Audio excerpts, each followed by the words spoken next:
This episode of Bonded Voices is brought to you by iCoat Products. iCoat Products make living spaces beautiful with decorative concrete and epoxy products from iCoat. Visit them online at www.icoatproducts.com. Enter the coupon code BV1, Bonded Voices 1, and get 12% off at checkout. Lately, I've been thinking, I want you to be happier. I want you to be happier.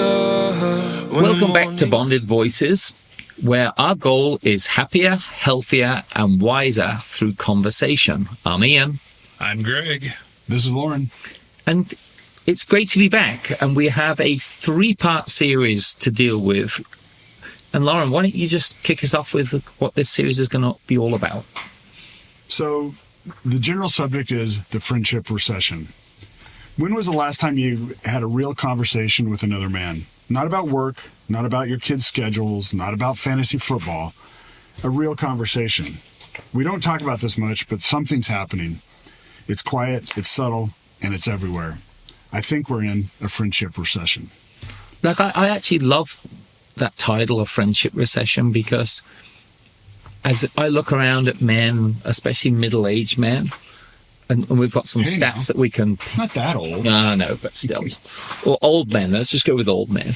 That we can, I like middle-aged better. Yeah, middle-aged sounds much better now. We can go with like some stats, and you can actually see how empirical this is, but it comes with a lot of negative ramifications. Well, I think that growing up, the idea of if you share your emotions, if you share your feelings, you're somehow lesser of a male. Yeah, that's the whole Gen X thing, is bottle it up and talk about it later. Well, and don't talk about it later. And I'm not sure that it's even just limited to Gen X. Generations after Gen X, true, there's still some of that stigmatism because Ian's going to go through some numbers here shortly, but it's some staggering movement within the friendship realm, the mental health realm for males. And see, for me, the interesting question is, why do women end up having more friends than men do as they get older? And why do men make this move towards, and I'll call it isolation? Because they really do end up, and I'm guilty of it too. I love going out into the garden, just doing things on my own, and that's a kind of isolation. Well, I think we've been programmed that career is everything, right? Everything is about your career, so you invest everything into your career, and so your friendships seem like, oh well, there's always time for that later. Well, I'll give you a staggering stat. Men's social circles have shrunk 50% in 30 years. Now, men have always had a few really close friends, but if they're shrinking 50% in 30 years, like, that means there's probably a lot of men who didn't even have a group to start with, and now have got nothing. It's terrifying. Well, is it? Well, I thought maybe career, but could it be like, if we're getting married, are we isolating that way, or? Well, I think that we could each, as we sit here as married men that have focused on their families, I could comfortably say that each of us made decisions on how to spend our time and invest in our children. And so did that take away from perhaps attending a barbecue at a friend's house because you were on the other side of town for some event for your child? Sure, absolutely. But that's not unique to our generation or generations after us. No, and Greg, I think it's backed up with this stat, which is after the age of 25, many men lose 40% of their friendships, and they lose it to career, family, and ultimately silence just fills the gap. But it makes me think about, none of us were unpopular at school, right? I wasn't the most popular kid, but at the same time, I had a bunch of friends. Right. They were well gone by the time I was 25. I was making new friends. I don't know anybody from school, and I pretty much didn't know anyone when I was 25 from when I left school. Well, I think your situation was a little unique because you decided to change continents. That's true too. Yeah. So that might have led to some of those where in today's day and age where FaceTime is more readily available, I understand what you're saying. And I felt the same thing. I grew up in this town. I still live in this town. And so there are some friends, but I will tell you that pool, that significant number has shrunk over the years to people that were really tight and now maybe not as tight. Right. And there's probably a bunch of people you could call and they'd be like, hey, great to hear from you. But are they the sort of people who, if you were like, I'm broken down on the side of the road, can you spare a... Hey, buddy, can you spare a dime? Tire change? Sure. Yeah. Would they even come, or they're like, we're not that close? And it reminds me of that Seinfeld episode where Seinfeld meets his buddy on the street, convinces him to, skip his meeting, and it ends up being the biggest meeting. He ends up losing his job. And when the guy's like, but I thought we were great friends, Seinfeld says to him, but I only knew you through Moochie. And it's like one of those where it's like you had that one guy thought he was more of a friend than the other. Mm-hmm. And maybe something that plays in, or maybe I'm just, living Seinfeld's world too much. But are we wrong to think that people are going to head different directions based on career choices, based on the time you're going to spend on everything that from when you wake up to when you go to bed at night? Because we're going to seek out commonalities. Yes. Birds of a feather flock together. That's a saying that's been since the dawn of time. So can we reasonably expect relationships where our common bond in our teenage years may have been maybe delinquent activities? Right. That now there's not time for that. I think there's a natural dissolvement. However, these statistics are shedding light on there's an increased velocity in which relationships are dissolving. Right. No, I'd agree. Another stat around that is that, mental health, 95% of men now say it's as important as physical health, which is a positive stat. But it also shows that what men were hiding before, or just willing to just bottle up and move forward. Well, toughen up, dude. Toughen up. You're a man. Right. Shut up and deal with it. Rub some dirt on it. Right. Yeah. So do we think that perhaps women have placed more value on mental health longer than men have? I think women have always been seen as more fragile. I think men have always seen women as more fragile, and they probably are, because... Oh, I don't know. Your wife's had a couple of children, so has mine. Yeah, I know, but that's a different thing. But at the same time, it's said that you look at the jobs men do that women don't do. Men do a lot of the shitty jobs. Sure. Like they're down in sewers, they're diving to the bottom of oil rigs, they're on oil rigs, they're driving trucks. Well, I think society-wise, that women are encouraged, or they're given more leeway to be chatty and have conversations, and that where men tend to be, you have to be stoic and be by yourself. And Loren, think of before we even started the Bonded Voices coffee group, we had a situation where the only times the men in these circles got together was over alcohol, mm-hmm. and maybe at a barbecue for something. Mm-hmm. Now it's a real sincere, planned day to get together as a coffee group. No one's going to get drunk on coffee or too high on coffee, right? Or out of control on coffee. And it's great conversation. It's fellowship in a way that I think a lot of men don't have that. Well, I think it's readily visible. I mean, you go to any of our games, the dads are usually by themselves. They're on their phone pretending to be busy scrolling. Mm-hmm. Yeah, great point. So they don't have to interact with someone because, maybe it's just easier to expose your true feelings about something. It's easier to just be superficial and like, I'm busy. I'm checking my email. Does that email need to be read during, no. little Johnny's Probably bat? not. Probably not. But I think that brings up a very valid point. And this would be a point that I think beneficial to the younger generations of hey, if you're listening to us and you're in the realm of, yep, we're splitting time, where I'm going to this game, my wife's going to the other game, what have you, take a moment, make some friends with the folks that are standing on the sidelines, because you share a lot more commonalities with them. You're all choosing to invest your time in your children. Your children enjoy the same things.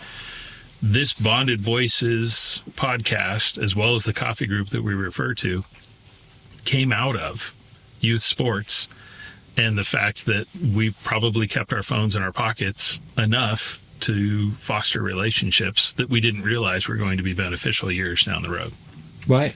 Well, how many times, in passing, how you doing? Living the dream. Right. Yeah. That's the common phrase, living the dream, or what are you doing this weekend? And it's not really asking what they're doing. It's just being polite. Sure.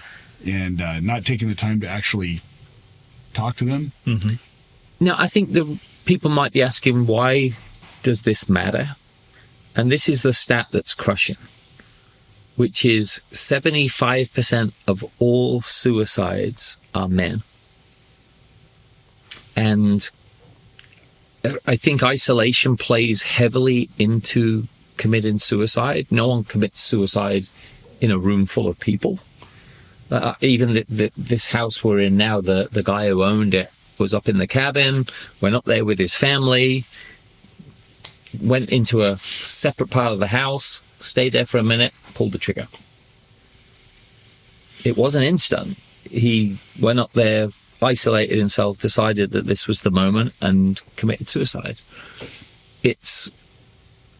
And again, I have another friend who committed suicide out here, and he went out onto the golf course. Again, in the dark, isolation, feeling that there was nothing better could come of it. But, there is one promising stat, and that is that church attendance amongst men is rising. And people might say, well, what's religion got to do with it? It's the fact that church builds community. Mm-hmm. I actually had a pastor say to me today, when I was talking to him, he said, the reason people need to be tied to one church is because of the community. And it's a great point. Like, I love different church services, but at the same time, you don't build community when you're floating. That's a good point. Yeah, you need to be a part of a tribe. Yeah, I love that you said that, because that tribe mentality, and maybe it's a question for our listeners out there that you need to ask yourself is, who is your tribe, and what are the traits of the people you want in your tribe? Very true. It's funny, as Greg, you mentioned we started off with drinking, having a couple beers here and there, and that's how we used to socialize. There's somewhere where there's a stat where the younger generation is drinking less, but most of our stories were built on the chaos of alcohol, Sure. of late nights, bad decisions, and do you remember when? Right. But now we shouldn't have survived that event. Yes, Yeah. and now we're in a different era of our lives, and maybe that has something to do with a little of it as well. Well, will the future generations have the shared experience? Of almost dying in a field out in the woods, or out in the woods. Right. What will be their? One of our earliest podcasts was the benefit of a shared experience. And when people go through a traumatic event together, it significantly bonds them. And so, will we see any impact with a generation that arguably doesn't do as many of the risky behaviors that earlier generations may have done? If they don't have that shared experience, what are they going to recollect about when they haven't seen each other for 5 years? That's good. Remember that one time you were so sober and we were... I mean... The way you flipped channels on the remote was amazing. Right. That app you developed, that was cool. But I think that it changes for each generation, the values that you put on it. And I really come back to the messaging of get involved. There are people in every one of our lives, each of us that are sitting here. There are people that have walked a different path that might not see the reasons that we did things. And I think that's part of the reasons where you lose the connection with some people. Where if you don't have, if your life revolves around your family, how much do you still have in common with someone that doesn't have that situation? So where is your conversation based? And our coffee group is fascinating because we have all different walks of life, all different marriage status, all different familial status, what have you. And we've been able to get over the just low-level commonalities to we're just men talking to men, connecting with each other. Over random subjects. Some days it's, baseball. Sometimes it's religion. We've actually delved deeper into each other's lives. Yeah. And I think going back to the point about it happens after marriage for most men, and it's understandable. You get married, you become a bond with your wife, you have children, you're focusing on raising your children. All that's fine. But I think the mistake a lot of men make is that they lose themselves completely. And I think that also has a detrimental effect in their marriage, which again creates more loneliness even within the partnership with your wife, is because your wife married you because of the person you were when she met you, who had friends, who had things going on. Most definitely. Then you isolate, right? You start focusing all on your family, and then all of a sudden your wife's not as interested in you anymore because you're not the person you used to be, because you no longer have those relationships that you had before. They've changed. Maybe you're not so interesting. Maybe you're not the tough guy anymore. You're not the guy that rolls up on the motorcycle. Yeah, there's no danger wearing his leather jacket. Yeah, I'm not wearing a helmet. Yeah. A buddy of mine always said, to keep a woman interested, there's got to be a little danger. Sure. And maybe there's a lot true in that statement. So let's actually look at this when it comes to relationships, marriage, and fatherhood. And here's the scary fact. So 1975, 66% of households in the United States had married couples in them. What do you guess the number is today? I couldn't even fathom. 30. It's actually a little better than 30. It's 47% are married, which is under the halfway mark, right? So it's pretty close, though. I mean, all right. It's not as bad as I thought it was. That's better. But it's dropped nearly 20 points, which is it's dropped nearly a full third, which is the scary part, right? And I think it's driven by some of these factors, which is today the median age that men get married at is nearly 31 years old. So do you think they're less dangerous by the time they're 31? Are we losing the wife was really enticed by the dangerous 25-year-old, and now when they're 31, they're already mellowing out? I think there's been a real push in the last 20 years, maybe even 30 years, for sow your oats, do all the stupid things you want to do before you get married. And so that pushes guys to get married later, but they're almost to the point of where I've just, all the crazy stuff's done. Now I'm just going to become the husband.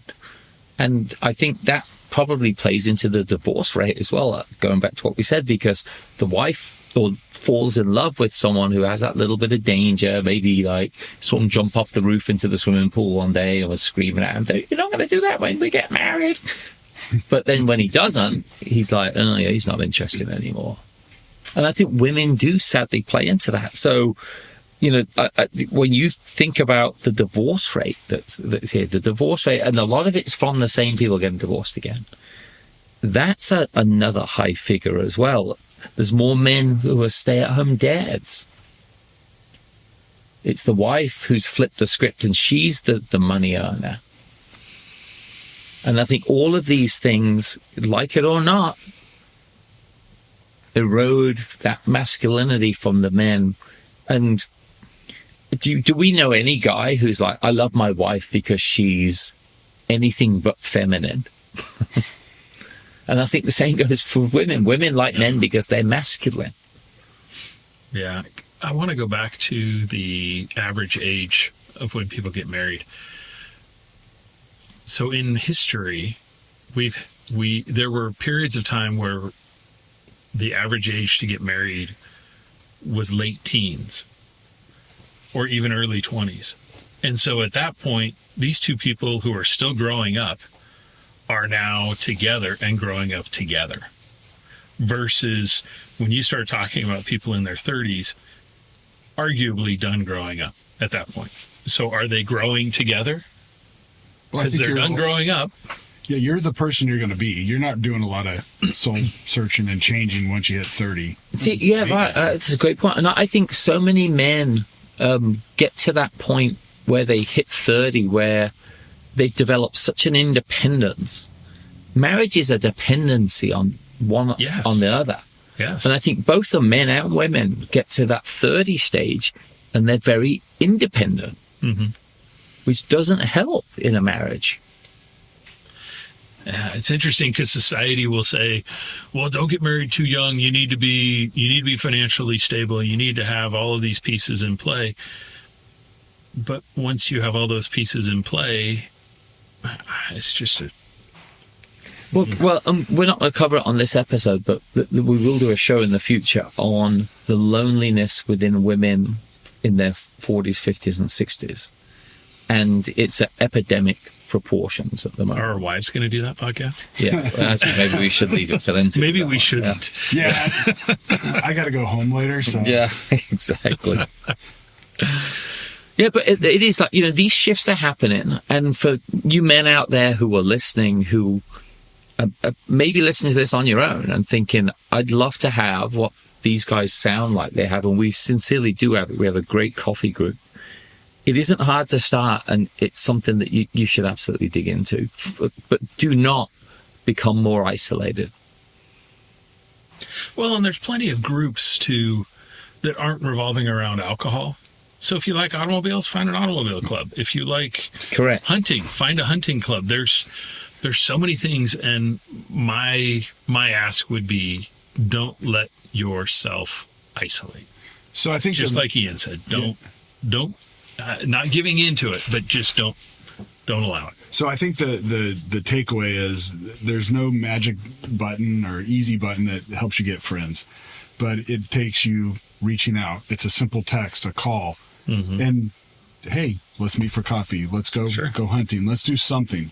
It requires you to go out and just put yourself out there, and I think that's the key to help stop this recession in friends. Yeah, and but remember, the recession in friends has a real issue with, like we said, suicide, loneliness, just men getting older on their own. And everyone thinks, I don't want to get married, I'll be fine. But when you're a 70, 80-year-old man or woman on your own, someone probably has to take care of you at some point in time. And if you have no children and no in-laws, and you've stopped, growing that community around you, you're going to regret it at that point in time. And I think that the positive signs around men's mental health is that men are finally, maybe it's to do with the anonymity of the internet, they are reaching out. They are watching videos on men's mental health. They're listening to podcasts like this, trying to make a difference for themselves because they understand how dark it can be for a man who's lonely and for the trouble you end up getting into at that point in time. And loneliness can be in a room full of people. Sure, absolutely. Well, yeah, we go back to the dad sitting at the sidelines of a game. Correct. Everyone's looking at their phone. They're there. We're in a supposed community, but we're not interacting. So we're maybe the takeaway is put the phone down and engage with the person beside you. Yeah, that statistic that, Ian, you mentioned earlier, 95% of men now equate mental health with physical health. I think that's a huge breakthrough. I think that's phenomenal. Yes, I think that's a move in the right direction. No, absolutely. And I think of my father's 85, and he doesn't have any friends his own age. So if he didn't have family, he'd be in a real lonely place. It's funny. I have a saying: "Days feel long, life feels short." Because especially when you're lonely, days just feel like they're just, they're unrelenting. So, did you make that? I did. That is awesome. It's actually from one of my songs. So that's great. Is his isolation to only family, is that because of his moving around, or is it because... I think it's his character. Okay.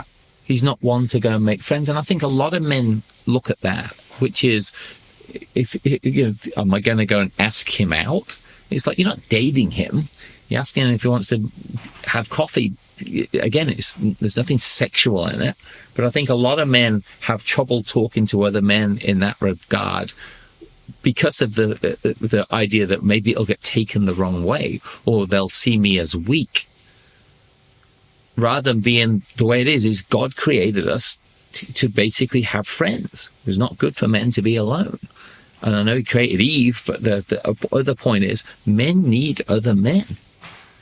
And I just can't drill it home enough. But, before we get too far into this, Loren, I love your takeaway. I think that's perfect. I would say to people, be actionable. My goal and my challenge to men out there is be actionable. Write something down you are going to do this weekend and do it. If it's like, I'm going to go and join X group, go put a stake in the ground, go through the nervousness of entering into an unfamiliar situation, the uncomfortable feelings around that will pass really quickly. That's me. What about you, Greg? Well, I think in order to improve, you have to get uncomfortable, to your point, Ian. And so understand that the uncomfortableness that you might be feeling, the lack of connection you might be feeling, other people are feeling it as well. So when you reach out, Ian's actionable item, go out and do it.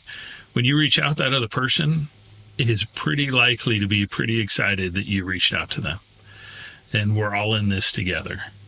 And I would say definitely seek out others that you want to spend time with. You never know what you're going to learn. And one of the upsides of social media is the ability to go onto things like Craigslist, Nextdoor, Meetup, places where they post, we're having a coffee group, a book study group, a Bible study group, whatever it is you want to do. They're not hard to find.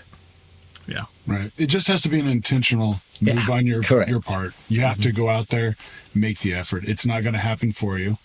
Yeah. And it could be as simple as texting, going through your contact list, and I haven't talked to this person in a while.